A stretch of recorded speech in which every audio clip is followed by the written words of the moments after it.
Right. Talking about the Renko, talking about obviously the CSI to highlight trades, slower time frames, multiple time frames, see what's going on. Just want to pick up the narrative on the CAD yen, obviously with it's got the oil, the link to oil as well. I'm just going to take everything off because it'd be easier to see. I'll just talk you through just some multiple time frames and etc. Now, what we can see here is and the support and resistance, and using how the levels can come into play, and both for a target perspective, target in the sense not from a pip value perspective, but in the sense of, you know, that's where price is likely to stop, pause, possibly reverse in the different time frames. But let's go down, let's go up to the hour. And we say, I use, this is just me, the hourly is one that it just gives me what is happening on this is in the set of time frames that I tend to I use. I look at the day, but my hourly one is the one that tells me whether I think there's going to be potential for a continuation. You know, is it going to carry on or is it going to reverse? Anyway, what we can see here very clearly is the yen is still rising. You have to remember that markets can stay overextended for a lot longer than you and I can stay solvent. There is still you know, selling going on in the Canadian dollar. Not surprising to see that. So let me just park that over there. So that's the situation we have on the CSI. Let me just park these two over here. How does that play out in the charts that I have? Well, on the daily chart, as I said, interestingly, the CAD yen is now below the volume point of control, so it's looking bearish. Again, not surprising, but looking across where it has been in a range. Congestion, consolidation, it's a range. Swing traders, people, traders who, and by swing trading, it's really traders who stay in a trade longer, and they look for those points where they really reverse. They're reversal traders, David, aren't they? They look for a swing low, a swing high. We've never really understood the difference, and people make there's books and books written about a swing trading, but actually if you break it down, what you're looking for, a swing high and a swing low, it's a reversal. You know, when it's in a range, it's probably not easier, but you've got, you know, you can draw your line up there, you can draw your line down there, and you think, okay, it's a consolidation. Does it make it easier? I don't know. I mean, trading is not easy per se. In a trend, that is a nice trend. And we had I've got a bit of a gap there. I'm not quite sure why, but anyway, in a trend, what you're doing in a trend, if the chart is, forget this bit here, if this was down here, what you're going to see in a faster time frame, as I mentioned a couple of sessions ago, is you're going to get pullbacks, corrections, and what you have to decide is whether that is a primary trend. And these moves that we see here against the primary trend, was that tradable as a secondary trend, or was that trader was used as an opportunity to get in and move back, move lower on, sell it basically? It was, what do they call that when they say they sell a pullback, don't they? There's a correction come in. I can't remember the trade. Yeah. Anyway, if you take that as a primary trend, that is your secondary trend. Is that actually a secondary or a reversal? Well, the volume will tell you that, the VPA will tell you that. So when you've got a chart that is pulling away in a defined trend, what the type of price action you see in the faster time frames is very different to the type of price action that you will see when a market is in a range, and this is in a range. So slightly different tactics. But swing trading, you're in slightly longer than sort of scalper. It's hours, maybe days, and what you're looking for are those points in the range where you think that's your swing high, that's your swing low. That's all I'm going to say about swing trading at the moment. But what is happening now? What is happening now is that this is the fulcrum of this consolidation page. This is what the volume point of control does. It tells you this is when there is always a time in the market in any instrument when the market is in balance. There's no firm direction in one way or another. Maybe it needs waiting for a piece of news. Maybe it's seasonality. It could be a myriad of reasons. It's in balance, and this is what the volume point of control picks up, and it's volume and price over time. Now, the longer it stays in this kind of phase of price action, this is where Wyckoff's second law comes in, which is cause and effect. Then when it does break away, then that break will tend to reflect, if you like, the time that it has been in the consolidation. It tends to be stronger. So with the CAD yen, it's now below the volume point of control. But we can see here it's broken away from the volume point of control on a number of times, and then it is reversed back into it. But for the time being, let's take it.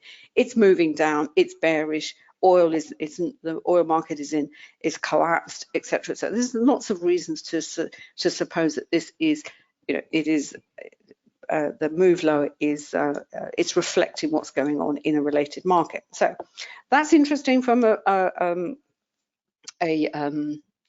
daily perspective. Then I go back to my hourly chart, and I can see here, you can see we've had a break from the VPOC here. It's moved lower, volatility. Then we've had if you like, this is a trend lower, but it's a trend with volatility. And this is the other thing about trends. Those of you on the program, those of you who've read some of my books will know, markets move up and down in trend, and they move sideways, but they don't, they're not all the same. Not all trends are equal. So you will get a nice smooth trend, sort of nice sort of steps lower with a few little corrections, and then on it goes. You get a nice sort of a smooth waterfall, as it were. Other times you get a trend and it's horrible and it's choppy, and you get volatility and you get quite sharp pullbacks. But again, you look at the volume underneath those candles. Is it out of sync with the range of the candles to tell you whether, in fact, this is just a pullback, this is just a mine, but actually the trend will continue lower? And this is this type of trend. We had the break from the volume point of control. You can see here again. At this point, it was in balance, for want of a better word. Then we had the pull away. Then we had this big candle here on volatility, because the volatility was triggered, and the volatility is triggered because that move is outside of the average true range. What then happens? Price tends to revert within the spread of that candle, and it did actually carry on. It wasn't volatility, and we had another pullback there. This is an interesting candle. It's like a doji candle, but quite a wide spread, not a lot of volume underneath it. Another down candle, and so on it went, and this is the candle we're looking at the moment, and we've now reached a point of we've got a support level here. This is part of the volume point of control. This is the volume based on support. So that's what we're seeing on the hourly chart. We saw what was going on the hourly on the CSI, but what about I'm down at the faster time frame. So I have my Renko chart here. The value of my Renko chart at the moment is, I think, it's a fixed value. Yep, it's one of my 3 pip ones. That's fine.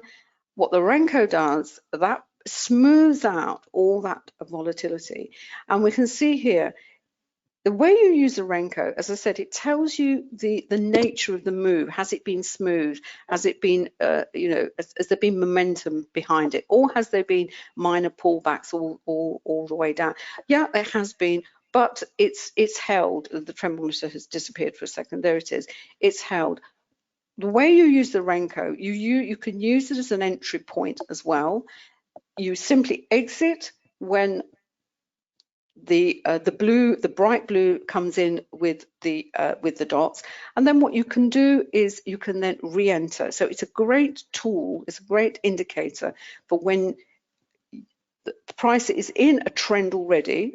I mean, you don't want to be accused of chasing price, but if you use support and resistance, and you know what you're looking at in terms of in terms of the price structure, primary and secondary trends, you will have the confidence to enter that trade.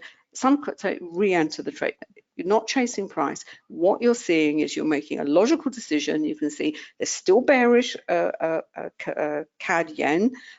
You're not going to enter randomly, say, oh, I'll just get in here because I think it's going to go lower. You're going to use something like the Renko, or a faster time frames. Wait for those periods of congestion to end, and then move and then take the trade to the downside. Then you go and look and say, well, go back to support and resistance. Is that going to be a valid move, or am I reaching another one of those key points on the chart that tell me that, you know, once I'm in, where's it going to? Is it going to pause or possibly even reverse? And this is where you've got the two time frames, and as I said, and I've set it up with the Camarilla, and also to show you how the slower time frames, support and resistance based on Camarilla, will then confirm for you, are you know, is there any move, is anything left in this move, or do you know what, it's reached this key point and possibly it is going to maybe you know, it's come to the end of the move, time to get out. On the 3-minute chart, as I said, what we're seeing at the moment, we're seeing on the time chart, let's just pull that up again, right, we've actually got the support, the price-based support level come up here, and it's tested it once, tried to rise, and it's come down again, and it's kind of back in congestion. This is that little move that we've seen on the Renko, which is a perfectly tradable little move. It is actually, let's see how many pips it is, 79.88, and we're down at where are we? Can't see here for a minute, David. Sorry, 17.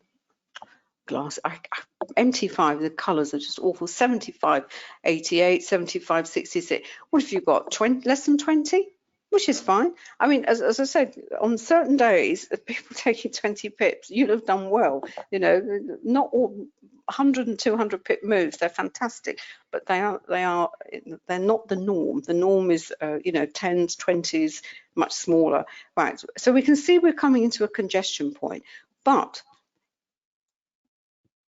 if we look over here, this will give us the reason why it's coming to a congestion point. First of all, you've reached the S4. With the Camarilla, we've actually developed it for 6 levels. Most calculations out there in the you know, on websites and what have you, they just use 4 levels. The way we've developed this indicator is slightly different. We've got some other bits and pieces in there. We've calculated it to 6 levels. But the key level is the S4 and the equivalent R4, because under the protocol, when price reaches this level here, S4 to the downside and R4, and breaks through with in VPA terms with volume, it is considered a valid breakout. But what it also acts as, because it's a key level, when the price reaches it, it will sometimes congest before breaking through. And also, even after it's broken through, you have to accept that it will sometimes come back and retest that level. The other levels to consider is between the R1 and the S1. And you will generally find that if price is trading between the R1 and the S1, we call the buffer, the neutral zone, it's a congestion, it's a consolidation. Now, what's interesting, if we see here, we've got the 3-minute chart here with the Camarilla. It's holding quite firmly at 75.58. And we can see that it's reflecting the congestion that we can see on here. And we look over to the Renko. What's happening with the Renko? Well, the Renko has slowed. It's that's 3 pips.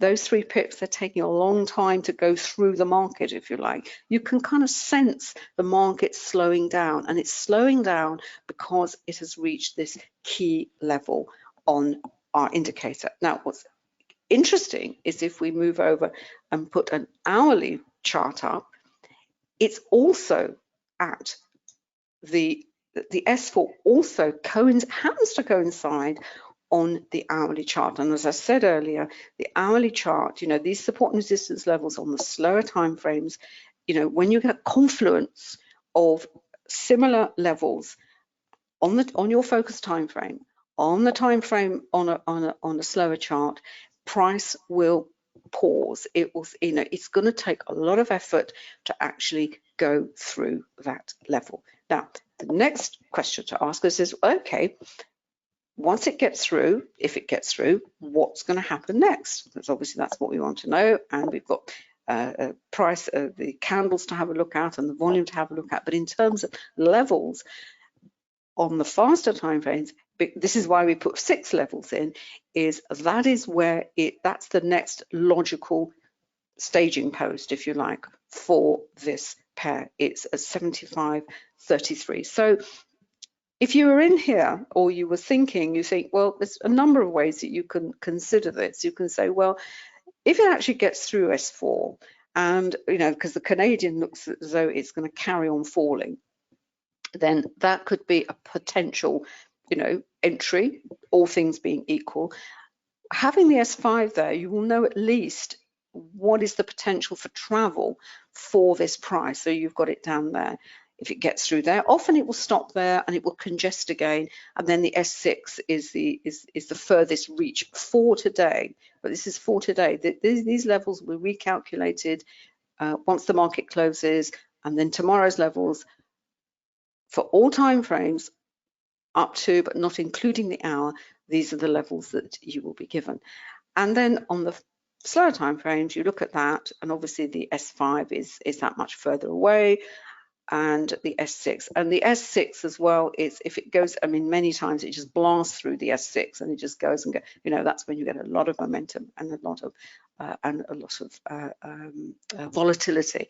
But what these levels do is we believe, as I said, other than we have the price-based ones on the MT45, got accumulation distribution on on NinjaTrader, and we've got the VPOT ones as well.